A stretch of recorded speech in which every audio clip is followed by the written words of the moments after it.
Hi hello എല്ലാവർക്കും പുതിയൊരു വീട്ടിലേക്ക് സ്വാഗതം. കർണാടകയിലെ അങ്കോള ഷിരൂരിൽ നടന്ന ലാൻഡ് സ്ലൈഡ് നമുക്ക് ഒരിക്കലും മറക്കാൻ പറ്റാത്തൊരു സംഭവമാണ്. കാരണം എന്ന് പറയുന്നത് നമ്മുടെ തന്നെ ഒരു സഹോദരനായുള്ള അർജുനെ ഇന്നും കണ്ടെത്തിയിട്ടില്ല.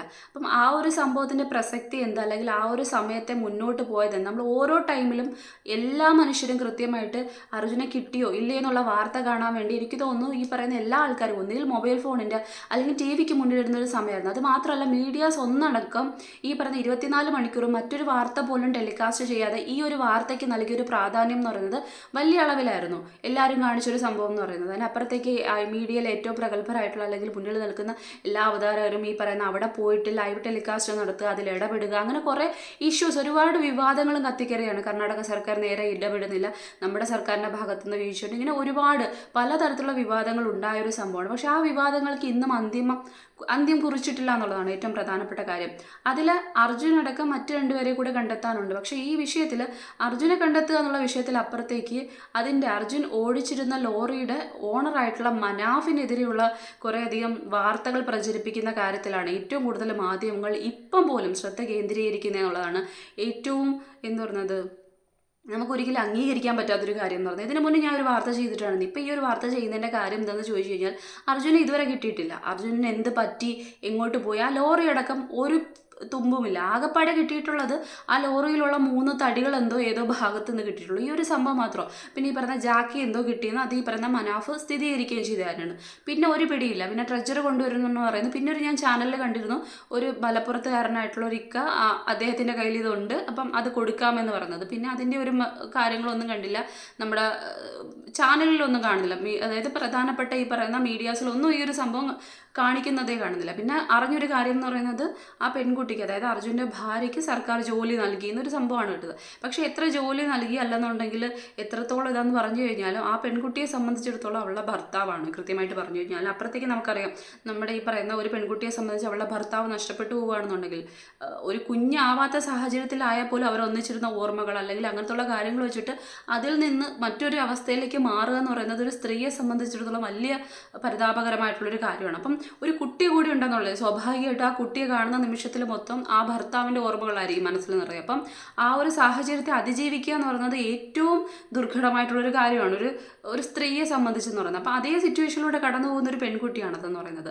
അതിലപ്പുറത്തേക്ക് ഈ പറയുന്ന ആ പയ്യൻ്റെ അച്ഛൻ, അമ്മ, സഹോദരി, ഈ പറയുന്ന കൂടപ്പിറപ്പുകൾ, ഇവരെല്ലാം കാത്തു നിൽക്കുന്ന ഒരു കാര്യമാണ്. അവരെത്രത്തോളം ആ ഒരു കാര്യത്തിൽ മുന്നോട്ട് വന്നിട്ടുണ്ട്, അല്ലെങ്കിൽ എത്ര മാസം, ഒരു മാസത്തോളം അവിടെ തന്നെ തുടരുന്ന ഒരു അവസ്ഥ, ഇതൊക്കെ നമ്മൾ കണ്ടുകൊണ്ടാണ്. അപ്പം മനാഫിൻ്റെ കാര്യത്തിൽ ഇപ്പം പുറത്തേക്ക് വരുന്ന കാര്യങ്ങളൊന്നും ഇപ്പോഴല്ല, ആദ്യം തൊട്ടേ വരുന്നുണ്ട്. മനാഫ് കള്ളത്തരം പറയുവാണ്, മനാഫ് വഴിതിരിച്ചു വിടുവാണ്, മനാഫിന് അതിനകത്ത് എന്തൊക്കെയോ കാര്യങ്ങൾ ഒളിച്ചു വെക്കാനുണ്ട്, ഇങ്ങനെ കുറേയേറെ വാർത്തകൾ നടന്നിട്ടുണ്ടായിരുന്നു. അപ്പോൾ ഇതിനകത്ത് ഇപ്പം വന്നിരിക്കുന്നതെന്ന് പറയുന്നത് DNA എന്ന് പറയുന്ന ഒരു ചാനൽ, ആ ചാനലിനെതിരെ കൃത്യമായിട്ട് മനാഫ് കേസ് കൊടുത്തിരിക്കുന്ന ഒരു കാര്യം പറഞ്ഞു. അതുകൊണ്ടാണ് ഈ വീഡിയോ ചെയ്യുന്നതെന്ന് പറയുന്നത്. അതായത് അതിൽ പ്രചരിപ്പിച്ച കാര്യം എന്ന് പറയുന്നത് ഈ കള്ളത്തടിയാണ്. അതായത് അർജുൻ്റെ വണ്ടിയിൽ, അതായത് മനാഫിൻ്റെ വണ്ടിയിൽ, അർജുൻ കൊണ്ടുപോയ വണ്ടിയിൽ ഉണ്ടായിരുന്നത് കള്ളക്കടത്താണ്. അത്തരത്തിൽ കുറേയധികം വ്യാജമായിട്ടുള്ള വാർത്തകൾ. അത് മാത്രമല്ല ഒരു ബില്ലും കൂടെ സഹിതമാണ് അതിനകത്ത് വാർത്ത വന്നതെന്ന് പറയുന്നത്. അപ്പോൾ ആ ബില്ലുമായിട്ട് ബന്ധപ്പെട്ട കാര്യങ്ങളെന്ന് പറയുന്നത് ഗോവ ടു ഹാവേരി, അതായിരുന്നു ആ റൂട്ടെന്ന് പറയുന്നത്. ആ ഒരു സംഭവം നടക്കുന്നത് 13-ാം തീയതി 13/6 ആ തീയതിയിൽ ഒരു ബില്ല് വെച്ചിട്ടാണ് ഈ ഒരു സംഭവം കള്ളക്കടത്താണല്ലെന്നുണ്ടെങ്കിൽ കള്ളതാണ് എന്നൊക്കെ പറയുന്നത്. യഥാർത്ഥത്തിൽ സംഭവിച്ചതെന്ന് പറയുന്നത് ആ ഒരു റൂട്ടിൽ വണ്ടി ഓടിയിട്ടുണ്ട്. പക്ഷേ മനാഫ് ഈ ഒരു വണ്ടി എന്ന് പറയുന്നത് വാടകയ്ക്ക് കൂടി കൊടുക്കുന്ന ഒരു വണ്ടിയാണ്. സ്വന്തം കാര്യത്തിന് മാത്രമായിട്ടല്ല, വാടകയ്ക്ക് കൊടുക്കുന്നത്, അങ്ങനെ ഒരു പർപ്പസിന് കൂടി ഈ വണ്ടി യൂസ് ചെയ്യുന്നുണ്ട്. അപ്പം അർജുൻ ആ വണ്ടി അന്ന് ഓടിച്ചിരുന്നു. പക്ഷേ ഓടിച്ചിരുന്നതെന്ന് പറഞ്ഞാൽ വിറകെട്ടുകളാണ് കൊണ്ടുപോയെന്ന് പറയുന്നത്. അപ്പം അത് ഈ ഒരു ഇഷ്യൂ നടക്കുന്നത്, അതായത് ഈ അർജുന് ആക്സിഡൻറ്റ് സംഭവിക്കുന്നതിന് ഒരു മാസം മുന്നേ നടന്നതാണ്. ആ ഒരു കാര്യത്തിൻ്റെ ബില്ലും കൊണ്ടുവന്നിട്ടാണ് ഇവിടെ വാദിച്ചുകൊണ്ടിരിക്കുന്നതെന്ന് പറഞ്ഞത്. അപ്പം തെറ്റായിട്ടുള്ളൊരു കാര്യമാണ് പറഞ്ഞുകൊണ്ടിരിക്കുന്നതെന്ന് പറഞ്ഞത്. പിന്നെ കുറേ കാര്യങ്ങൾ ഈ പറയുന്ന അതിനകത്ത് എന്തൊക്കെയോ ദുരൂഹതയുണ്ട്, കള്ളത്തടിയാണ് അല്ലെങ്കിൽ കള്ളക്കടത്താണ്, ഇങ്ങനെ കുറേയധികം കാര്യങ്ങൾ എന്തൊക്കെയോ മറച്ചു വയ്ക്കുകയാണെന്ന്. ഒന്നാമത്തെ കാര്യം നമ്മൾ മനസ്സിലാക്കേണ്ടുള്ള കാര്യം എന്ന് പറയുന്നത് ഈ ഒരു ഇഷ്യൂ നടക്കുന്ന ടൈം തൊട്ട് ഒരു 45 ദിവസം 46 ദിവസമോ അങ്ങനെ എത്രയോ ദിവസം വരെയും മനാഫ്, എനിക്ക് കറക്റ്റ് അറിയത്തില്ല, പക്ഷേ ഒരു മാസത്തിൽ കൂടുതൽ മനാഫ് ആ സ്ഥലത്ത് തന്നെ ഉണ്ടായിരുന്നു. അപ്പോൾ അതാണ് ഏറ്റവും കൂടുതൽ ആൾക്കാരെ ഭയങ്കര സംശയാലുക്കളാക്കിയ കാര്യം എന്ന് പറയുന്നത്. ഒരാൾ, ഈ വണ്ടിയുടെ ഓണർ ആയിട്ടുള്ള ഒരാൾ, ഈ പറയുന്ന സ്വന്തം ജോലിക്കാരന് വേണ്ടിയിട്ട് ഇത്രയും കഷ്ടപ്പാടുകൾ എടുക്കുന്ന എന്തിന്, 1 കോടി രൂപ കൊടുക്കുന്നത് എന്തിന്, അതായത് ട്രെജർ കൊണ്ടുവരുന്നതുമായിട്ട് ബന്ധപ്പെട്ട കാര്യത്തിൽ ഇതാണ് സംശയങ്ങൾക്ക് ഇടയാക്കുന്നത്, അല്ലെങ്കിൽ സംശയങ്ങൾ ഉന്നയിക്കുന്നത്, പ്രത്യേകിച്ച് ചാനലുകൾ. നമ്മൾ മനസ്സിലാക്കേണ്ട ഒരു കാര്യം, മനാഫിൻ്റെ വണ്ടിയിൽ ഒരു കള്ളക്കടത്ത വസ്തു ആയിരുന്നു, അല്ലെങ്കിൽ കള്ളക്കടത്ത്, ഇപ്പോൾ ചന്ദനമോ മറ്റെന്തെങ്കിലുമോ, അല്ലെങ്കിൽ ഇവർ പറയുന്നത് പോലെ എന്തൊക്കെയോ കള്ളക്കടത്തുമായി ബന്ധപ്പെട്ട കാര്യങ്ങളാണെന്നുണ്ടെങ്കിൽ അതിന് അത്രയും ബുദ്ധിമുട്ടെടുത്ത് മനാഫ് തന്നെ അവിടെ നിൽക്കുക എന്ന് പറയുന്നത് ഏറ്റവും വിഡ്ഢിത്തരം പിടിച്ചൊരു കാര്യമാണ്. കാരണം അവിടെ മനാഫ് മാത്രമല്ല, ഒരുപാട് ആൾക്കാർ ഇതുമായിട്ട് ചേർന്ന് അവിടെ നിൽക്കുന്നുണ്ട്, ഇത് കാണാൻ വേണ്ടിയിട്ടായാലും ഇതിൻ്റെ പ്രവർത്തനങ്ങളുമായിട്ട് ബന്ധപ്പെട്ട്. അപ്പോൾ സ്വാഭാവികമായിട്ടും അതിൽ അത്തരത്തിലൊരു കാര്യം ഉണ്ടെന്നുണ്ടെങ്കിൽ അവിടെ നിന്ന് അത് കണ്ടെടുക്കുന്ന സമയത്ത് നേരെ മനാഫെ നീ ഈ വണ്ടിയും കൊണ്ട് അങ്ങ് വീട്ടിലോട്ട് പൊയ്ക്കോ എന്ന് പറഞ്ഞിട്ട് വിടുകയല്ല ചെയ്യുന്നത്. അതിന് കുറേയധികം നടപടിക്രമങ്ങളുണ്ട്, അതിനൊരു ഉദ്യോഗസ്ഥർ അത് പരിശോധിക്കുക, അങ്ങനെ കുറേ കാര്യങ്ങളുണ്ട്. അപ്പം അങ്ങനെ ഒരു കാര്യം ഉണ്ടെങ്കിൽ സ്വാഭാവികമായിട്ടും ഇവിടെ നിൽക്കുന്ന മനാഫ് നേരെ ജയിലിലേക്ക് പോവുകയാണ് ചെയ്യുന്നത്. അപ്പം സ്വയം ഈ പറയുന്ന എന്തെങ്കിലും കുരുക്കിലേക്ക് എടുത്ത് ചാടാൻ ഒരു മനുഷ്യനും തയ്യാറാവില്ലല്ലോ, ഒരാളും ചെയ്യില്ലല്ലോ. അപ്പം അതിൽ നിന്ന് തന്നെ മനസ്സിലാക്കാൻ പറ്റുന്നൊരു കാര്യമാണ്. സ്വാഭാവികമായിട്ടും അങ്ങനെ ഒരു കാര്യം കള്ളക്കടത്തോ മറ്റു കാര്യങ്ങളോ ആണെങ്കിൽ ഇതോടെ ഇതങ്ങ് പോയി കിട്ടിയില്ല. കാരണം ഇത് എടുക്കുകയാണെന്നുണ്ടെങ്കിൽ എൻ്റെ മണ്ടയ്ക്ക് പ്രശ്നമാവുകയും ഞാൻ ജയിലിലേക്ക് പോവുകയും ചെയ്യും, അതുകൊണ്ട് ഇത് അവിടെ അങ്ങ് കുഴിച്ചു മൂടട്ടെ എന്ന് പറഞ്ഞ് സ്വയം മുങ്ങാനേ ഒരു മനുഷ്യൻ ശ്രമിക്കുള്ളൂ. അത് കോമൺ സെൻസുള്ള ഏതൊരു മനുഷ്യനും മനസ്സിലാക്കാൻ പറ്റുന്ന കാര്യമാണ്. അപ്പം ഈ മനുഷ്യൻ അപ്പം തൊട്ടേ ഇങ്ങനെ നിൽക്കണമെങ്കിൽ അയാൾ പറയുന്നൊരു കാര്യമുണ്ട്, മനുഷ്യപ്പറ്റ് എന്ന് പറയുന്നൊരു കാര്യം, അല്ലെങ്കിൽ മാനുഷികത എന്ന് പറയുന്നൊരു കാര്യം, അല്ലെന്നുണ്ടെങ്കിൽ മനുഷ്യത്വം എന്ന് പറയുന്നത്, സാഹോദര്യം എന്ന് പറയുന്നൊരു കാര്യമുണ്ട്. അതിൽ ഒരു അമ്മയുടെ വയറ്റിൽ പിറക്കണമെന്നില്ല, അല്ലെങ്കിൽ ഒരു ജാതിയിൽ പിറക്കണമെന്നില്ല. ഇവിടെ ജാതിയും മതമൊക്കെ ഉണ്ടാക്കിയത് സത്യം പറഞ്ഞു കഴിഞ്ഞാൽ മനുഷ്യർ അവരുടെ എന്തൊക്കെയോ കാര്യങ്ങൾക്ക് വേണ്ടിയിട്ട് തമ്മിൽ തല്ലാൻ വേണ്ടിയിട്ട് ഉപയോഗിക്കുന്ന കാര്യങ്ങളായിട്ട് മാത്രമേ എനിക്ക് തോന്നുള്ളൂ. പ്രത്യേകിച്ച് കാരണം പലപ്പോഴും നമ്മൾ കാണുന്നതെന്ന് പറയുന്നത് ഒരമ്മയുടെ വയറ്റിൽ പിറന്നിട്ട് പോലും മക്കളുമാർ ഈ പറയുന്ന കണക്ക് സ്നേഹത്തിൽ കഴിയുന്നതോ സഹവർത്തത്തിൽ കഴിയുന്നതോ നമുക്ക് ഈ ഒരു കാലത്ത് കാണാൻ കഴിയത്തില്ല. അടിയും പിടിയും തന്നെയാണ്, പണത്തിന് വേണ്ടിയിട്ടായാലും മറ്റെന്തിനു വേണ്ടിയിട്ടായാലും.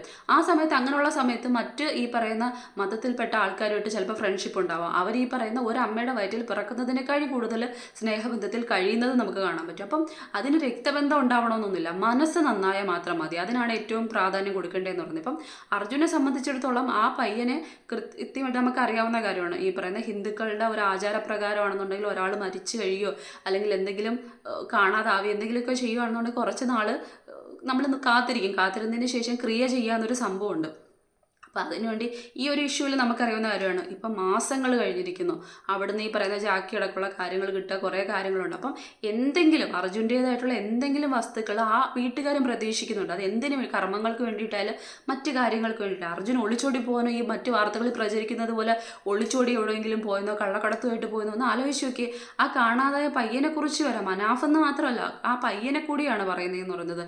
കള്ളക്കടത്തുമായിട്ട് പോയി അവ ഒളിച്ചിരിക്കുവാണ്, അങ്ങനെ ഇരിക്കുവാണ് എന്ന് ആലോചിച്ച് നോക്കി. ആ പയ്യനൊരു കുട്ടിയുണ്ട്, ഒരു കുടുംബമാണ്, ഒരു ഭാര്യ ഉണ്ടെന്ന് കൃത്യമായിട്ട് മനസ്സിലാക്കണം. അപ്പം അവൻ ഇത്രയും ഇഷ്യൂസ് നടക്കുന്ന സമയത്ത് വിട്ടിയല്ലല്ലോ ഇങ്ങനെ പോയി, അല്ലെങ്കിൽ മനുഷ്യനല്ലേ. അപ്പം ആ പയ്യനെ കൂടി ഇതിലേക്ക് ആദ്യം മനുഷ്യത്വം കാണിച്ചുകൊണ്ടിരുന്നു. അയ്യോ അവനെ കിട്ടട്ടെ, എങ്ങനെയും കിട്ടട്ടെ, ഞങ്ങൾ പ്രാർത്ഥിക്കുന്നു എന്ന് പറഞ്ഞുകൊണ്ടിരുന്നിട്ട് അതിനുശേഷം അവനെ തന്നെ വലിച്ചെറിയുന്ന രീതിക്ക്, അല്ലെങ്കിൽ അവനെ എതിരെ തന്നെ ശരങ്ങൾ ചെയ്യുന്ന തരത്തിലേക്ക് മനുഷ്യൻ്റെ കാടത്ത് നിറഞ്ഞ പ്രവർത്തികൾ ഉയരുന്നതാണ് നമുക്ക് കാണാൻ കഴിയുന്നതെന്ന് പറയുന്നത്. ഇവിടെ ഇപ്പം ആ പയ്യൻ്റെ എന്തെങ്കിലും എന്ത് പറ്റി, അറ്റ്ലീസ്റ്റ് എന്താണ് അവന് സംഭവിച്ചത് എന്തെങ്കിലും കണ്ടെത്താൻ വേണ്ടിയിട്ടാണ് ആ ഒരു മനുഷ്യൻ നിൽക്കുന്നതെന്ന് പറയുന്നത്. ഞാൻ ഇതിനപ്പുറത്തേക്ക് മനാഫിൻ്റെ ഒരു ഇൻ്റർവ്യൂ കണ്ടിട്ടുണ്ടായിരുന്നു. അതായത് ഇപ്പം എനിക്കെതിരെ നടക്കുന്ന ഈ ഒരു ആരോപണങ്ങൾക്ക് പിന്നാലെ പോകാനായിട്ട് എനിക്ക് സമയമില്ല, കാരണം അർജുനെ എനിക്ക് കണ്ടെത്തേണ്ടതുണ്ട്. വണ്ടിയുടെ കാര്യമല്ല ഈ പറയുന്ന മനാഫ് പറയുന്നതെന്ന് പറഞ്ഞാൽ അത് അയാൾക്ക് ഇനിയും ഉണ്ടാക്കാൻ പറ്റുന്നൊരു കാര്യമാണ്. അത് ആലോചിച്ചാൽ മനസ്സിലാക്കുന്ന ഒരു കാര്യമാണ്. അല്ല പറയുന്നതെന്ന് പറയുന്നത് കൃത്യമായിട്ട് ഈ അർജുനെ വീട്ടുകാർക്ക് പ്രതീക്ഷിച്ചിരിക്കുന്നതാണ് ആ കുടുംബം എന്ന് പറയുന്നത്. മനാഫിൽ ഒരുപാട് വിശ്വാസം വെക്കുന്ന ആൾക്കാരാണ്. അപ്പോൾ അവർ തമ്മിലുള്ള ബന്ധം എന്തെന്ന് ഈ കണ്ടുകൊണ്ടിരിക്കുന്ന ആർക്കും മനസ്സിലാവത്തില്ല. അപ്പം അവിടെ കൊണ്ട് കൊടുക്കുക എന്നൊരു സംഭവം, അല്ലെങ്കിൽ അവനെ എന്ത് പറ്റിയെന്ന് അറിയിക്കുക, ഇതിനു വേണ്ടിയിട്ടാണ് അയാൾ ഇത്രയും കഠിന പരിശ്രമം നടത്തിക്കൊണ്ടിരിക്കുന്നതെന്ന് പറഞ്ഞത്. അതിൻ്റെ ഇടയിൽ അയാൾക്ക് ഒരുപാട് നഷ്ടങ്ങൾ സഹിക്കുന്നുള്ള ഒരു സത്യാവസ്ഥ നമ്മൾ മനസ്സിലാക്കേണ്ടതുണ്ട്. അയാൾക്ക് കൊണ്ട് കുടുംബം ബാക്കി കാര്യങ്ങളൊക്കെ മക്കൾ ഭാര്യ ഇതെല്ലാം ഉള്ളത് മനസ്സിലാക്കണം. നമ്മളെപ്പോലുള്ളൊരു മനുഷ്യൻ തന്നെയാണ് അയാൾ.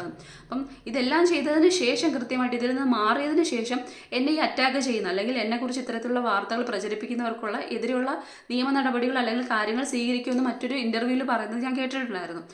ഇപ്പം അറിഞ്ഞ വാർത്ത DNAക്കെതിരെ അല്ലെങ്കിൽ ആ ചാനലിനെതിരെ അദ്ദേഹം നിയമ നടപടിക്ക് മുന്നോട്ട് പോയിട്ടുണ്ട്. അങ്ങനെ പോലീസ് വിളിച്ചു എന്നുള്ളൊരു കാര്യമാണ് പറയുന്നത്. നമ്മൾ എന്തെങ്കിലും ഒരു വാർത്ത കേൾക്കുന്ന സമയത്ത് ഇത്തരത്തിൽ പ്രത്യേകിച്ച് മനുഷ്യത്വം നിറഞ്ഞ ഈ ഒരു വാർത്ത എന്ന് പറയുന്നത് മനുഷ്യ മനസ്സിനെ ഒരുപാട് ഈ പറയുന്ന ഇളക്കി മറിച്ചൊരു വാർത്തയാണ്. ഏത് മതത്തിൽപ്പെട്ട നമ്മൾ ആ ഒരു കമൻറ്റ് ബോക്സ് ആ ഒരു ഇഷ്യൂവിൻ്റെ വാർത്ത എടുക്കുന്ന സമയത്ത് കമൻറ്റ് ബോക്സ് നോക്കിക്കഴിഞ്ഞാൽ എല്ലാ മതത്തിൽപ്പെട്ട ആൾക്കാരും ഒന്നുപോലെ വന്നിരുന്ന് പ്രാർത്ഥിക്കുന്ന നമുക്ക് കാണാൻ പറ്റുമായിരുന്നു. എങ്ങനെയെങ്കിലും ഒന്ന് കിട്ടണേ, എവിടെയെങ്കിലും അവൻ ഓടിപ്പോയിട്ടുണ്ടായിരിക്കണേ, എവിടെയെങ്കിലും ആപത്ത് പറ്റിയിട്ട് എവിടെയെങ്കിലും കിടക്കുന്നുണ്ടായിരിക്കണേ, അവൻ തിരിച്ചു വരണം മരിക്കണേ, ചിലപ്പോൾ ബോധമില്ലാതെ കിടക്കുന്നതായിരിക്കണേ, ഏതെങ്കിലും ആശുപത്രി, ഇങ്ങനെ ഒരുപാട് പ്രതീക്ഷകളാണ്. ചില ആൾക്കാർ നമുക്ക് അമിതമായിട്ടുള്ള പ്രതീക്ഷ കൊണ്ട് ഇപ്പോഴും മണ്ണിൻ്റെ അടിയിൽ ജീവനോടെ കാണുന്നത്. ഇത്തരത്തിൽ പറഞ്ഞ ആൾക്കാർ, അതായത് അത്രയും മൂല്യം കൊടുത്തിട്ടുണ്ടായിരുന്നു ആ മനുഷ്യന്, അതായത് അർജുൻ എന്ന് പറഞ്ഞ ആ സഹോദരന് വേണ്ടിയിട്ട്. അപ്പം ആ ഒരു കാര്യത്തിനാണ് വളച്ചൊടിച്ച് ഈ വഴിയിലേക്ക് കൊണ്ടെത്തിക്കുന്നതെന്ന് പറഞ്ഞത്. അപ്പം ഇതിന് കൃത്യമായിട്ടൊരു സത്യാവസ്ഥയുണ്ട്. അർജുൻ എവിടെയോ മൂടപ്പെട്ട് പോയതാണ് കൃത്യമായിട്ട്. അപ്പം അർജുനെ ഈ പറയുന്ന ഭൂമിയിലേക്ക് അല്ലെന്നുണ്ടെങ്കിൽ അവൻ്റെ സത്യാവസ്ഥ വെളിപ്പെടുത്തുക എന്നുള്ളത് ഏറ്റവും പ്രധാനപ്പെട്ട കാര്യമാണ്. അത് തന്നെയാണ് മനാഫ് ശ്രമിക്കുന്നതെന്ന് തന്നെയാണ് ഞാൻ വിശ്വസിച്ചുകൊണ്ടിരിക്കുന്നതെന്ന് പറയുന്നത്. അപ്പം ആ കുടുംബം മനാഫിൻ്റെ കൂടെ തന്നെ നിൽക്കുന്നതും അതുകൊണ്ട് തന്നെയാണ് നമുക്ക് ഊഹിച്ച് മനസ്സിലാക്കാവുന്ന കാര്യമുള്ളല്ലോ. അപ്പം എത്രയും പെട്ടെന്ന് അർജുനെ കുറിച്ചുള്ള സത്യാവസ്ഥ വെളിയിൽ വരട്ടെ. ഈ പറയുന്ന കണക്ക് ഒരു മനുഷ്യത്വം കൂടാതെ കാട്ടാളത്ത് നിറഞ്ഞ റേറ്റിങ്ങിന് വേണ്ടിയിട്ട് മാത്രം ഇത്തരത്തിലുള്ള വാർത്തകൾ, അല്ലെങ്കിൽ എന്ന് പറയുന്നത് ദുഷ്പ്രവർത്തികൾ ചെയ്യുന്ന, കള്ളവാർത്തകൾ പ്രചരിപ്പിക്കുന്ന ആൾക്കാർക്ക് കൃത്യമായിട്ട് തിരിച്ചടി. അത് നിയമ നടപടി എന്ന് മാത്രമല്ലല്ലോ, മുകളിലൊരു ഈശ്വരൻ എന്ന് പറയുന്ന അദ്ദേഹത്തിൻ്റെ ശക്തി ഉണ്ടല്ലോ. അത് ഏത് വിധത്തിൽപ്പെട്ടായാലും ഒരു ദൈവം ഉണ്ടല്ലോ കൃത്യമായിട്ട്. നമ്മൾ തെറ്റ് ചെയ്ത് കഴിഞ്ഞാൽ ഏതവനായാലും, എത്ര ഉയരത്തിൽപ്പെട്ടവനായാലും, അത് രാജാവായാലും ഈ പറയുന്ന പ്രജയായാലും, ഇനി ആര് തന്നെ കൃമികീടങ്ങളായാൽ പോലും കൃത്യമായിട്ട് ആ ഈശ്വരൻ്റെ മുന്നിൽ ചെന്ന് ഏറ്റു പറഞ്ഞേ പറ്റുള്ളൂ. അല്ലെങ്കിൽ അവൻ ഈ പറയുന്ന ഭൂമിയിൽ നിന്ന് ഈ പറയുന്ന നമ്മൾ പറയുമല്ലോ ഇഹലോകത്ത് നിന്ന് പരലോകത്തിലേക്കുള്ള ഒരു പലായനം ഉണ്ടല്ലോ, അതിന് മുന്നേ കൃത്യമായിട്ട് ഈ ഭൂമിയിൽ എന്തൊക്കെ തെറ്റുകൾ ചെയ്തിട്ടുണ്ടോ ആ തെറ്റുകൾക്കെല്ലാം അടിയറവ് കൃത്യമായിട്ട് ആ ദൈവം പറയിപ്പിച്ചിട്ട് മാത്രമേ ഏതൊരു മനുഷ്യനെയും വിടത്തുള്ളൂ. അത് അറിഞ്ഞുകൊണ്ട് ചെയ്യുന്നതായാലും അറിയാതെ ചെയ്യുന്നതായാലും. അല്ലെങ്കിൽ പശ്ചാത്തപിക്കുക, അറ്റ്ലീസ്റ്റ് അതെങ്കിലും ചെയ്യണം. ഇത് അതുപോലും ചെയ്യാത്ത കുറച്ചധികം ആൾക്കാരുള്ളപ്പം ഇങ്ങനെ പറയുന്ന സമയത്ത് സ്വാഭാവികമായിട്ടും നിയമ നടപടികളിലൂടെ നേരിടേണ്ടി വന്നില്ലെങ്കിലും ദൈവത്തിൻ്റെ കോടതിയിൽ കണക്ക് പറഞ്ഞേ മതിയാവും, അത് ഏതൊരു മനുഷ്യനായാലും. അപ്പം എത്രയും പെട്ടെന്ന് ആ കുടുംബത്തിന് കൃത്യമായിട്ട് ഒരു നീതി ലഭിക്കട്ടെ എന്ന് മാത്രമേ നമുക്ക് പ്രാർത്ഥിക്കാൻ കഴിയുള്ളൂ. ആ പെൺകുട്ടിക്ക് ഇനി എന്ത് പറഞ്ഞു കഴിഞ്ഞാൽ അവളുടെ നഷ്ടം തീരാനഷ്ടം തന്നെയാണ്. അത് അങ്ങനെ നിൽക്കുന്ന ഒരു സ്ത്രീക്ക് മാത്രം മനസ്സിലാവുന്ന ഒരു കാര്യമാണ്. അപ്പം ആ കുഞ്ഞിൻ്റെ അവസ്ഥ ആലോചിച്ചാൽ തന്നെ നമുക്ക് മനസ്സിലാവുന്ന കാര്യമാണ്. ആ കുഞ്ഞിൻ്റെ അച്ഛനായിട്ടുള്ളത്. അപ്പം കുഞ്ഞിന് എത്ര വയസ്സുള്ളത് നമുക്കറിയാവുന്ന കാര്യമാണ്. ഇത്രയും അവൻ്റെ പല ഘട്ടങ്ങളുണ്ട് ജീവിതത്തിൻ്റെ. പഠിത്തമല്ലെന്നുണ്ടെങ്കിൽ അവൻ്റെ ഈ പറയുന്ന ഒരു ജോലിയിലേക്ക് കിടക്കൽ, അവൻ്റെ കല്യാണം, അങ്ങനെ ഒരുപാട് വർഷങ്ങൾ ഇനി അതിലെല്ലാം തോളോടൊപ്പം ചേർന്ന് അവൻ്റെ ചേർത്ത് പിടിക്കേണ്ട അച്ഛനാണ് അവൻ്റെ ഭാഗത്ത് നിന്ന് മാറി നിൽക്കുന്നത്, അല്ലെങ്കിൽ നഷ്ടപ്പെട്ടു പോയത്, അല്ലെങ്കിൽ കാണാമറയത്തെ എവിടെയോ അവശേഷിക്കുന്നതെന്ന് പറയുന്നത്. അപ്പം അങ്ങനെ കുറേ കാര്യങ്ങളിൽ പിടയുന്ന ഒരു കുടുംബത്തിനെയാണ് വീണ്ടും ടാർഗറ്റ് ചെയ്തുകൊണ്ട് ഇങ്ങനെ ഇരുന്ന് ദ്രോഹിക്കുന്നത്. മനാഫിലൂടെയാണ് ദ്രോഹിച്ചുകൊണ്ടിരിക്കുന്നത്. മനാഫിനെ കുറ്റം പറയുന്ന സമയത്ത് സ്വാഭാവികമായിട്ട് അങ്ങോട്ടാണ് പോകുന്നത്. കാരണം വാർത്തകളുടെ പ്രചരണം മൊത്തം ഈ പറയുന്ന അർജുനും കള്ളത്തടിയായിട്ട് പോയെന്ന് പറയുന്ന ആൾക്കാർ പോലും ഉണ്ട്. അപ്പം ഇതിന് കൃത്യമായിട്ട് കിട്ടേണ്ടത് കിട്ടട്ടെ. ഈ പറയുന്ന നിയമ നടപടികളായിട്ട് മനാഫ് മുന്നോട്ട് പോകട്ടെ. അതിന് ഈ തിരിച്ചടി തന്നെ കിട്ടണമല്ലോ കൃത്യമായിട്ട് പറഞ്ഞാൽ. പിന്നെ അർജുൻ്റെ സത്യം വെളിവായി വരട്ടെ, അത്രയും മാത്രമേ നമുക്ക് പറയാൻ പറ്റുള്ളൂ. അപ്പോൾ തെറ്റായിട്ടുള്ള വാർത്തകൾ പ്രചരിപ്പിക്കുന്ന അത് തെറ്റ് തന്നെയാണ്. കൃത്യമായിട്ട് നമ്മുടെ സംശയങ്ങൾ, നമ്മുടെ അഭിപ്രായങ്ങൾ അതൊക്കെ പ്രകടിപ്പിക്കാൻ പറ്റും. പക്ഷേ ഒരു കാര്യം വന്ന് കൃത്യമായിട്ട് ഇങ്ങനെ ഇതാണ് സത്യം, ഇതാണ് എന്ന് പറയുമ്പോഴത്തേക്ക് അതിനൊരു ഇതില്ലല്ലോ. അല്ലെങ്കിൽ ഈ പറയുന്ന ചെയ്തു പോയ തെറ്റിനൊന്ന് മാപ്പ് പറയാം, അറ്റ്ലീസ്റ്റ് അതെങ്കിലും ചെയ്യണം. ഇതങ്ങനെയല്ല, ഒരു വാർത്ത വന്ന് പറഞ്ഞു, ആദ്യം ഇത് പറഞ്ഞു, പിന്നെയും അതിനെ ഈ പറയുന്ന കണക്ക് ഭയങ്കരമായിട്ട് സാധൂകരിച്ച് അല്ലെങ്കിൽ സ്ഥിരീകരിക്കുന്ന രീതിക്കാണ് അടുത്ത വീഡിയോസ് വരുന്നതെന്ന് പറയുന്നത്. അപ്പം അതുകൊണ്ട് വന്ന കാര്യങ്ങളാണ്. അതുകൊണ്ട് അത് നേരിടേണ്ടത് അവരുടെ കടമ തന്നെയാണ്, അല്ലെങ്കിൽ അവരുടെ ബാധ്യത തന്നെയാണ്. എന്തായാലും അർജുന് നീതി കിട്ടട്ടെ എന്ന് മാത്രമേ നമുക്ക് പറയാൻ പറ്റൂ. ഇപ്പോൾ എത്ര പേര് ഈ ഒരു വാർത്തയായിട്ട് മുന്നോട്ട് പോകുന്നതെന്ന് ചോദിച്ചു കഴിഞ്ഞാൽ ആരെയും തന്നെ കാണാൻ പറ്റുന്നില്ല. കാരണം മീഡിയക്കാർ ആ ടൈമിൽ കൊടുത്ത ഒരു ആർജവും ഇന്ന് ഒരു വാർത്ത പോലും അർജുനെക്കുറിച്ചൊന്ന് ഓർമ്മപ്പെടുത്തുന്നതിൽ പോലും പല ചാനലുകളും കാണുന്നില്ല എന്നുള്ളതാണ് സത്യാവസ്ഥ. അതെന്തുകൊണ്ടെന്ന് ചോദിച്ചു കഴിഞ്ഞാൽ നമുക്ക് മനസ്സിലാക്കാൻ പറ്റുന്ന കാര്യമാണ്. അതത് ദിവസങ്ങളിൽ റേറ്റിങ്ങിന് വേണ്ടി മാത്രം എന്തൊക്കെയോ കാട്ടിക്കൂട്ടലുകൾ നടക്കുന്നതിനപ്പുറത്തേക്ക് എന്ത് നീതിബോധമാണ് എല്ലാവർക്കും ഉള്ളതെന്ന് ചോദിച്ചു കഴിഞ്ഞാൽ അതിനുള്ള ഉത്തരമാണ് അർജുൻ എന്ന് പറയുന്നത്.